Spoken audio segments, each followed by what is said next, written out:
unasali unakaa kibuyu eti mganga alikupa kengele ya mizimu, kakopo fulani ndani kana chuma, kako ndani ya nyumba, anakuambia kila Jumapili ukapige na kila Ijumaa ukapige. Usipokapiga atakunyonga. Kamefungiwa na kamba nyekundu. Kwa hiyo unakuwa yani unakuwa kama mchinga. Unafika pale unaanza kuvuta kwe. Mimi mwamini na wasalimia. Kama ndani. Mtu anasikia kiu ya kwenda kumwabudu Mungu, anakaa kibuyu, kamefungiwa kamba nyekundu, kanaambiwa hii ndio nyumba ya watu wako. Ukiharibu hii watakunyonga nyonga.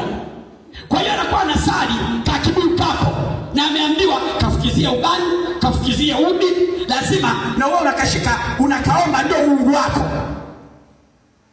Pamoja na Mungu wa mbinguni, ila ana Mungu wake kwenye kibuyu.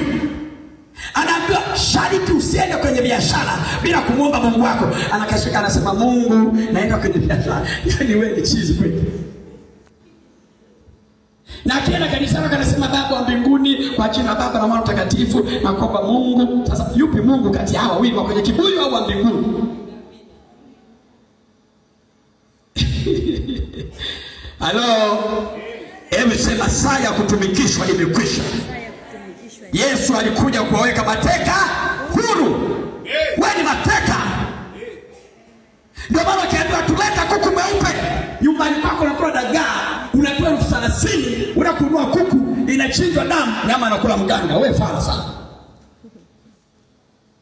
Na mimi nimeloka mganga wa kienyeji mpaka naokoka. Yaani unaleta kondoo, unakuwa unaitamani imenona. Alafu eti wewe wakichinja eti wanagema damu tu ndio yako. Alafu wengine wanakaa, shetani alivyomkatili. Na wagonjwa wengine wanaruhusiwa kula ila wewe huli. Wewe unaambiwa tena huyo hadi nyama kabisa, mpeni dagaa. Pewa dagaa. Wagonjwa wengine na familia mganga wanakula ile nyama ya kondoo yote wanamaliza. Alafu wanachukua kale kadamu ndio wanatengenezea dawa na kuchanja, alafu na bado mambo yako yatokee. Ulivyo mshamba. Mtoto amevaa kaptura mpaka ametoboka makalio. Wewe unachukua jogoje unapeleka kwa mganga, wanachinja, wanachukua damu, nyama wanakula, wewe unapewa damu na bado maskini auondoke kwenye familia. Alafu mangania tu nilipewa, anakuambia eti nimekupa hiki kibuyu, nimekupa watu wako. Naona kichukua hiki kibuyu kina watu wangu. Yaani dokita aliniambia kina watu wangu, wewe kabisa. Hebu sema Bwana nisaidie. Sema Bwana Yesu nisaidie. Toka kwenye utumwa. Mojawapo ya shetani akikupa kifungo anakupa maneno ya vitisho. Anakuambia hakika siku utakapokipasua hiki, siku ukikipa kuna watu wajinga mkienda kwenye makanisa walokole, anakuambia leta tukichome, ukikipeleka utakufa wewe na watoto wako na familia yenu yote. Kwa hiyo kiache, maana yake kile kibuyu kiishi mpaka wajukuu na gaujanaga tu. Kijukuu kile kibuyu kina watu wa bibi amekufa, ameacha mjukuu akifa, anamwacha mjukuu, kinaenda kizazi hata kizazi imefungwa. Hebu thubutu useme na kipeleka nione nini kitatokea. Sema na kipeleka nione nini kitatokea. Kama si waongo hawa, wachawi waongo hawa, nini kitatokea? Peleka hiyo ilizi ichomwe, uone kama utakufa. Kama unaogopa wewe niletee mimi hapa. Alikuja mchawi mmoja hapo kunijaribu, analeta ananifanya nimekuja kuokoka, akaleta ilizi. Baba mchungaji, ilizi hii inanisumbua kweli, nilipaka sijui wapi. Nikamwambia nilipompima, nikaichukua nikaiweka mahali, nikaomba usiku Mungu akanionyesha full story. Wameitengeneza ile ilizi ili ukiichoma ufe wewe. Nikaichoma, baada ya siku 14 akafa yeye aliyeleta. Aisha kufa, wakazika, ameoza mifupa, kwisha habari yake. Mungu hajaribiwi. Mungu ni upanga ukatao kuwili. Mungu ni moto ulao. Mungu ni nyundo ya kuvunja vipande. Kabla hujaenda kwenye madhabahu yake kujaribu jambo, jipange. Kabla mchawi. Ziko madhabahu za kujaribu, ila sio hii. Hebu sema sio hii.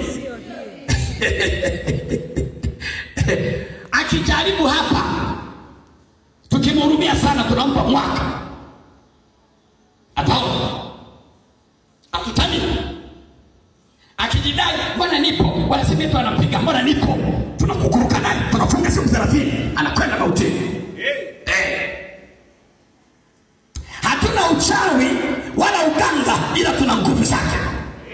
Hatuna uchawi. Imeandikwa Hesabu 23 na mstari 23. Hebu tusomee hapa. Hatujidai kwa sababu tuna uchawi au tuna uganga, ila tuna nguvu za Mungu wa Israeli. Imeandikwa Mungu akawaleta kutoka Misri. Mungu akawaleta kutoka Misri. Naye ana nguvu kama nguvu za nyati. Ana nini? Mungu ana nini? Kama za nini? Nguvu za wachawi ni za ng'ombe. Ndio maana ukilala unaota ng'ombe na kukimbiza kupige pembe. Nguvu za wachawi ni za ng'ombe, za Mungu ni za nyati. Hebu sema ana nguvu kama za nyati. Unaona? Ukiota nyati na piga mtu pembe, ujue Mungu anaua mtu. Yaani ukiota unaona nyati na piga mtu pembe, ujue adui yako amekufa. Mungu amemaliza biashara. Ukiota upanga unakata mtu kichwa, usiseme ndoto gani hii? Nimeota upanga umeshuka kutoka juu ukafika shingo ya mtu, ila sijui ni nani. Ujue kuna mchawi na kukuruka na wewe, humjui, hakujui, ila yeye analazimisha akutendee mabaya. Ujue Mungu anafanya nini? Amemaliza biashara. Sema Mungu amemaliza biashara. Kama unaelewa sema amina. Kwa hiyo hatuna uchawi wala uganga, ila tuna nguvu zake. Amewatoa kutoka Misri, ana nguvu kama za nyati. Endelea. Hakika hapana uchawi juu ya Yakobo. Hapana uchawi Yakobo. Wala hapana uganga juu ya Israeli. Wala hapana nini? Uganga. Kumbe kuna uchawi na uganga. Biblia inasema hakika, Hesabu 23:23 hiyo. Hakika hapana uchawi wala hapana uganga juu ya Yakobo. Sasa habari za Yakobo na Israeli. Sasa habari za Yakobo na Israeli zitasemwa waziwazi.